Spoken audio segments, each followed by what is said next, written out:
அன்பு சகோதரிகளே, ஆண்டவர் இயேசுவின் நாமத்தில் உங்களை அன்போடு கூட வாழ்த்துகின்றேன். சுகமா இருக்கிறீர்களா? நலமா இருக்கிறீர்களா? உங்கள் வாழ்வில் ஆண்டவர் பெரிய காரியங்களை வைத்திருக்கிறார். ஆகவே எதை குறித்தும் கவலைப்படாதிருங்கள். வாழ்க்கையில் பிரச்சனைகளை சந்திக்காத பெண்கள் யார் சொல்லுங்கள்? எல்லாருடைய வாழ்க்கையிலும் பிரச்சனை தான். ஒருவேளை உங்களுக்கு பிரசங்கிக்கிறேனே, நானும் பல பிரச்சனைகளை சந்தித்து அவைகளெல்லாம் ஆண்டவருடைய பலத்தோடும் ஆண்டவருடைய வார்த்தையோடும் ஜெயித்து உங்களுக்கு முன்னதாக இன்றைக்கு நான் நிற்கின்றேன். இன்றைக்கும் ஒரு பாடத்தை கற்றுக்கொள்ள போகிறோம். ஒரு அருமையான பெண்ணை குறித்து வேதம் அழகாய் எழுதி வைத்திருக்கிறது. நான் மிகவும் ரசிக்கிற ஒரு பெண். அவளுக்கு பெயர் சூனேமியாள். இவளை குறித்து எத்தனையோ பிரசங்கங்களை நான் செய்திருக்கிறேன். இன்னும் எனக்கு சலிக்கவில்லை. ஏனெனில் அவள் வாழ்க்கை நமக்கு பல பாடங்களை கற்றுக் கொடுக்கிறது. இந்த பெண்ணை குறித்து 2 ராஜாக்களின் புத்தகத்திலே நாம் வாசிக்கின்றோம். இன்றைக்கு சுருக்கமாக இந்த பெண்ணை குறித்து ஒரு 5 காரியங்களை படிக்க போகிறோம். பிரச்சனையோடு இருக்கிறீர்களா? வாழ்க்கையில் போராட்டத்தை சந்திக்கிறீர்களா? கவலைப்படாதீர்கள். உங்களை போன்ற பெண் தான் இவளும். இவள் எப்படி ஜெயித்தாள்? கற்றுக்கொள்ளப் போகிறீர்கள், வெற்றி கொள்ளப் போகிறீர்கள். சரி, 2 ராஜாக்களின் புத்தகம் 4ஆம் அதிகாரம் 8வது வசனத்தை வாசிக்க விரும்புகிறேன். பின்பு ஒரு நாள் எலிசா சூனேமுக்கு போயிருக்கும் பொழுது அங்கே இருந்த கனம் பொருந்திய ஒரு ஸ்திரீ அவனை போஜனம் பண்ண வருந்தி கேட்டுக்கொண்டாள். அப்படியே அவன் பயணப்பட்டு வருகிற போதெல்லாம் போஜனம் பண்ணும்படி அங்கே வந்து தங்குவான். இது என்ன சொல்லுகிறது அந்த பெண்ணை குறித்து? அவள் அந்த சூனேம் என்ற ஊரில் இருந்த கனம் பொருந்திய ஒரு பெண்ணாள். அதாவது இன்ஃப்ளூயன்ஷியல் பர்சன் என்று சொன்னால் மிகையாகாது, அப்படித்தானே? ஒருவேளை நல்ல வேலை செய்தாளா, வியாபாரம் செய்தாளா, வசதியோடு இருந்தாளா, என்ன என்று நமக்கு தெரியவில்லை. ஆனால் ஆண்டவருடைய வார்த்தை சொல்லுகிறது கனம் பொருந்திய ஒரு பெண். நீங்கள் கூட கனம் பொருந்திய பெண் தானே? நன்றாய் படித்திருக்கிறீர்கள், நல்ல சம்பளம் வாங்குகிறீர்கள், நல்ல குடும்பத்தை கொடுத்திருக்கிறார், நல்ல வசதியோடு இருக்கிறீர்கள், ஞானத்தோடு இருக்கிறீர்கள், ஹை பொசிஷனில் இருக்கிறீர்கள். உங்களுக்கு என்ன குறை சொல்லுங்கள்? நீங்கள் ஏன் குறைவுபட்டுக் கொள்கிறீர்கள்? எதுவுமே இல்லாதது போல ஏதோ ஒரு பிரச்சனை நிமித்தம் உங்களுக்கு ஆண்டவர் வைத்திருக்கிற கனத்தை எல்லாம் மறந்து போகிறீர்களே. இந்த பெண் கனம் பொருந்திய பெண். அவள் என்ன செய்தாளாம்? தீர்க்கதரிசியாகிய எலிசா அந்த ஊருக்கு வந்தபோது தன் வீட்டிற்கு வர வேண்டும் என்று வருந்தி போஜனம் பண்ண அழைத்தாளாம். அவளுக்கு நிச்சயமாகவே வசதி இருந்திருக்கும். ஆகவேதான் தீர்க்கனை தன் வீட்டிற்கு அழைக்கிறாள். வசதி இருக்கிற பலர் இப்படியெல்லாம் ஊழியர்களை அழைப்பது இல்லை. அவர்கள் வசதி அவர்களுக்கென்றே பயன்படுகிறது. ஆனால் இவள் ஒரு ஆவிக்குரிய பெண்ணாய் இருந்தபடினால் அவள் தன் உலக காரியங்கள் வேலைகளுக்கு மத்தியிலே ஒரு ஆவிக்குரிய காரியத்தில் கவனம் செலுத்த ஆரம்பித்தாள். என்ன கவனம் செலுத்த ஆரம்பித்தாள்? தீர்க்கனை தன் வீட்டிற்கு அழைத்தாள். எனக்கு நிறைய வசதி இருக்கிறது, இந்த வசதியை இந்த தீர்க்கனுக்கும் நான் செய்து கொடுக்க விரும்புகிறேன், என் வீட்டிற்கு அழைக்க விரும்புகிறேன், போஜனம் கொடுக்க விரும்புகிறேன், சில பரிசுகளை கொடுக்க விரும்புகிறேன், அவரை உபசரிக்க விரும்புகிறேன். அவர் ஒரு தேவ மனுஷன், அவரிடத்தில் தேவனுடைய வார்த்தை இருக்கிறது. ஆகவே I want to honour him என்று சொல்லி அவள் ஒரு ஆவிக்குரிய சிந்தையோடு இருந்தாள். நீங்கள் எப்படி இருக்கிறீர்கள்? உலக வேலை, உலக பிரச்சனை, பிள்ளைகள், புருஷன், மற்ற எல்லா காரியங்களையும் தான் உங்கள் கவனம் போகிறதே ஒழிய ஒரு ஆவிக்குரிய பெண்ணாக உங்களுக்கு இருக்கிற அந்த இன்ஃப்ளூயன்ஸை பயன்படுத்தி ஆவிக்குரிய காரியத்தின் மேல் கவனம் செலுத்துகிறீர்களா? இல்லை என்றால் இன்றைக்கு ஒரு தீர்மானம் எடுங்கள், சூனேமியாளை போல. சரி, 2வதாக இந்த பெண் ஒரு அறிவுள்ள பெண். எப்படி என்று கேட்கிறீர்களா? அவரை அழைக்க வேண்டும் என்று தீர்மானித்தாள் அல்லவா? அவளாகவே போய் தீர்க்கனை அழைத்து வந்து வீட்டில் எல்லாவற்றையும் செய்யவில்லை. அவளுக்கு ஒரு கணவன் இருந்தார். ஆகவே அந்த கணவனிடத்தில் போய் அனுமதி கேட்கிறாள். இன்றைக்கு பலருக்கு ஈக்குவாலிட்டி என்பது சகஜமான ஒரு வார்த்தையாக இருக்கிறது. நான் சம்பாதிக்கிறேன், அவரும் சம்பாதிக்கிறார், எனக்கு நல்ல வேலை இருக்கிறது, அவருக்கும் நல்ல வேலை இருக்கிறது, அவரிடத்தில் கேட்டு எல்லாவற்றையும் நான் செய்வதற்கு நான் அவருக்கு அடிமை இல்லை என்று சொல்லுகிற பெண்கள் எவ்வளோ பேர் இருக்கிறார்கள். வேதம் என்ன சொல்லுகிறது தெரியுமா? மனைவிகள் புருஷனுக்கு கீழ்ப்படிய வேண்டும் என்று, அதாவது நீ அடிமையை போல வாழ வேண்டும் என்று வேதம் சொல்லவில்லை.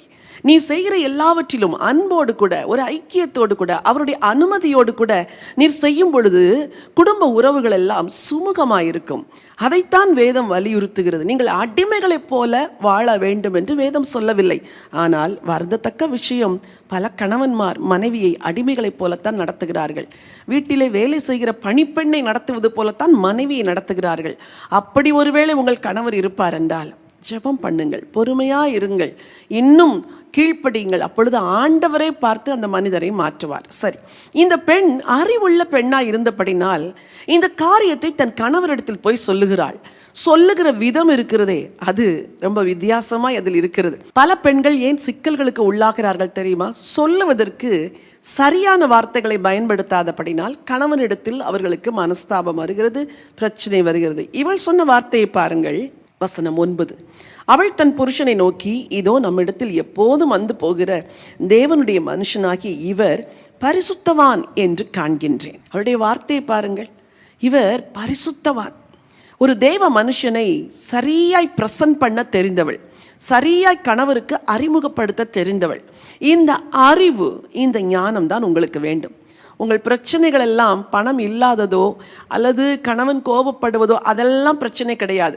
உங்களுக்கு போதுமான அளவு ஞானம் இருந்திருந்தால் உங்கள் குடும்பத்தில் எவ்வளவோ சண்டைகளை நீங்கள் தவிர்த்திருக்கலாம். இன்றைக்கு ஒரு தீர்மானம் பண்ணுங்கள், ஆண்டவரிடத்தில் வாருங்கள். ஆண்டவரே, என் கணவரிடத்தில் எப்படி பேச வேண்டும், இந்த ஞானத்தை எனக்கு தாங்க ஆண்டவரே. நான் பேச வேண்டிய வார்த்தைகளை எனக்கு சொல்லித்தாங்க ஆண்டவரே.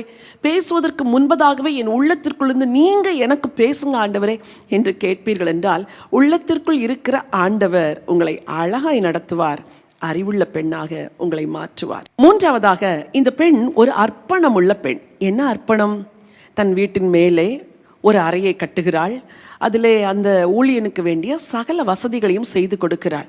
இதற்கு ஒரு அர்ப்பணம் தேவைதானே? என் பணத்தை எடுத்து யாரோ ஒரு ஊழியனுக்கு நான் ஏன் கொடுக்க வேண்டும்? எனக்கு ஆண்டவர் கொடுத்த ஆஸ்தியை எடுத்து இவருக்கு ஏன் கொடுக்க வேண்டும்? அப்படியெல்லாம் அவள் நினைக்கவே இல்லை. அவளுடைய இருதயம் எப்படியாவது தேவ மனுஷனுக்கு எதையோ ஒன்றை செய்ய வேண்டும் என்று அர்ப்பணத்தோடு அவருக்கு செய்கிறதை நாம் பார்க்கின்றோம். எனக்கு அன்பான சகோதரிகளே, உங்களுக்கு இந்த அர்ப்பணம் இருக்கிறதா? எவ்வளவு வைத்திருக்கிறீர்கள், எவ்வளவு பொருட்களை சேர்த்து வைத்திருக்கிறீர்கள், நகையை சேர்த்து வைத்திருக்கிறீர்கள், பணத்தை சேர்த்து வைத்திருக்கிறீர்கள்.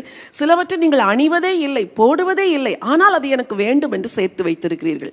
ஏன் நீங்கள் அதை எடுத்து தேவனுக்காகவும் தேவ ராஜ்யத்திற்காகவும் கொடுக்கக்கூடாது? கஷ்டப்படுகிற ஊழியர்களுக்கு ஏன் கொடுக்கக்கூடாது? தேவ ராஜ்யம் கட்டப்பட வேண்டும் என்று ஏன் கொடுக்கக்கூடாது?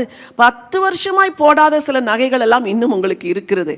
ஆனால் எத்தனையோ இடங்களிலே சபைகள் கூரைகளில் நடக்கிறது. இன்றைக்கு நீங்கள் ஒரு தீர்மானத்திற்குள் வர வேண்டும். ஆண்டவரே, எனக்கு கொடுத்திருக்கிற ஆஸ்தி, எனக்கு கொடுத்திருக்கிற நேரம், எனக்கு கொடுத்திருக்கிற செல்வம், அறிவு, இது எல்லாமே உமக்கு பயன்பட எனக்கு வழிகளை திறக்க வேண்டும் என்று கேட்டால் ஆண்டவர் அருமையாய் திறப்பார். திறக்கும் பொழுது கொடுப்பதற்கும் உங்களுக்கு ஒரு அர்ப்பணமுள்ள மனம் வேண்டும். சூனேமியாள் அர்ப்பணமுள்ள ஒரு பெண். ஆச்சரியமாக இருக்கிறது அவளுடைய அர்ப்பணம். தேவ மனுஷன் வரும்பொழுதெல்லாம் அந்த அறையை சுத்தம் செய்து அவருக்கு ஆகாரம் கொடுத்து அவருடைய வேலைக்காரனுக்கு தேவையான சகல சலக்கரணைகளையும் செய்து விசாரிக்கிற ஒரு அர்ப்பணமுள்ள பெண்.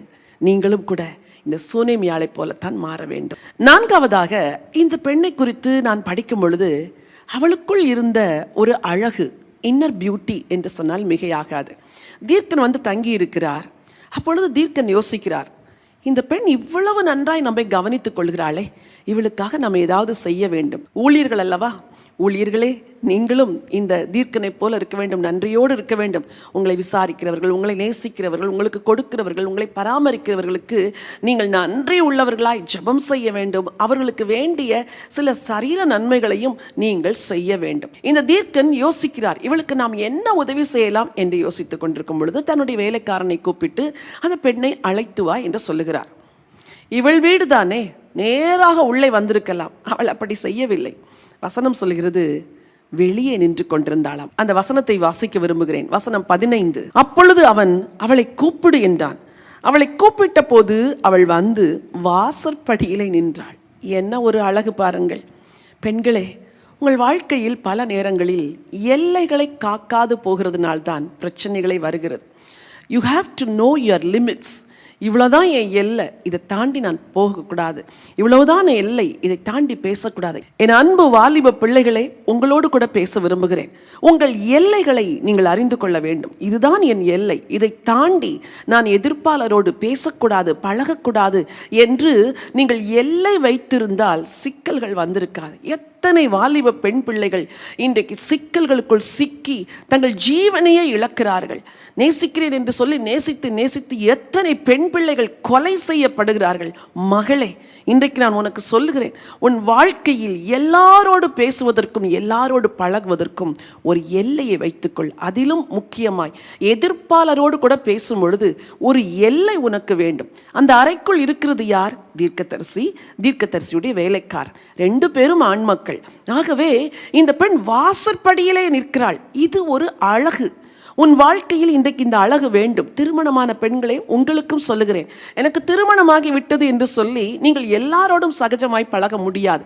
இந்த பெண்ணிடத்திலிருந்து நீங்கள் கற்றுக்கொள்ள வேண்டிய காரியம் என்ன தெரியுமா? உங்கள் எல்லைகளை காத்துக்கொள்ளுங்கள். இந்த அழகுள்ள பெண்ணை போலவே நீங்களும் அழகுள்ளவர்களாய் மாற வேண்டும். அதுவே ஆண்டவருடைய சித்தம். கடைசியாக இந்த பெண்ணுக்குள் நான் பார்த்த விசேஷ ஒரு காரியம், அவள் ஆற்றல் மிக்க பெண். எப்படி? தீர்க்கன் கேட்கிறான், உனக்கு என்ன வேண்டும் என்று. அவள் சொல்லுகிறாள், எல்லாம் எனக்கு இருக்கிறது என்று. கடைசியில் அவளுக்கு பிள்ளை இல்லை என்று அறிந்து தீர்க்கன் அவளுக்காக ஜெபித்து அவளை ஆசீர்வதிக்கும் பொழுது ஒரு அருமையான ஆண் குழந்தையை ஆண்டவர் கொடுக்கிறார். பிள்ளை வளர்கிறது. ஒரு நாள் அந்த பிள்ளைக்கு தலைநோவு வந்து பிள்ளை மரித்து விடுகிறது. இந்த சம்பவம் நம்மை அதிர வைக்கிறது. அப்படித்தானே? இவள் ஊழியரை நேசித்தவள், தேவனை நேசித்தவள், அர்ப்பணம் உள்ளவள், தன் எல்லைகளோடு கூட எல்லாரோடும் பழகினவள். இப்படிப்பட்ட ஒரு பெண்ணுக்கு ஏன் இப்படிப்பட்ட துன்பகரமான நிகழ்வுகள்? வாழ்க்கையில் துன்பங்கள் வரும்பொழுது சோர்ந்து போகாதிருங்கள். ஒரு தேவன் இருக்கிறார். அந்த துன்பத்தின் நடுவிலும் உங்களுக்காய் அவர் கிரியை செய்வார். இந்த பெண் என்ன செய்கிறாள்? பிள்ளையை கொண்டு மேல் வீட்டறையில் வைத்துவிட்டு நேரடியாக தீர்க்கனை சந்திக்க போகிறாள். அவள் உள்ளத்தில் எவ்வளவு ஒரு ஆற்றல் இருந்திருந்தால், பிள்ளை மரித்து போய்விட்டது, பிள்ளையை உள்ளே வைத்துவிட்டு தீர்க்கனை பார்க்க போகிறாள். ஏன்? இந்த தீர்க்கன் ஜெபித்துத்தானே மலடியா இருந்த எனக்கு ஆண்டவர் பிள்ளை கொடுத்தார். அதே தீர்க்கனிடத்தில் நான் போக போகிறேன். அந்த தீர்க்கன் ஜெபம் செய்யட்டும், என் பிள்ளை உயிரோடு வரட்டும் என்று தீர்க்கனை போய் சந்திக்கிற வரைக்கு தன் உள்ளத்தில் இருக்கிற இந்த வேதனையை, விசனத்தை எவரிடத்திலும் சொல்லவில்லை. இந்த தைரியம் எங்கிருந்து வந்தது தெரியுமா? பரிசுத்த ஆவியானவர் கொடுத்த ஆற்றல். ஸ்திரீகளே, பெண்களே, என் அன்பு வாலிப பிள்ளைகளே, உங்களுக்கு கூட இந்த ஆற்றல் வேண்டும்.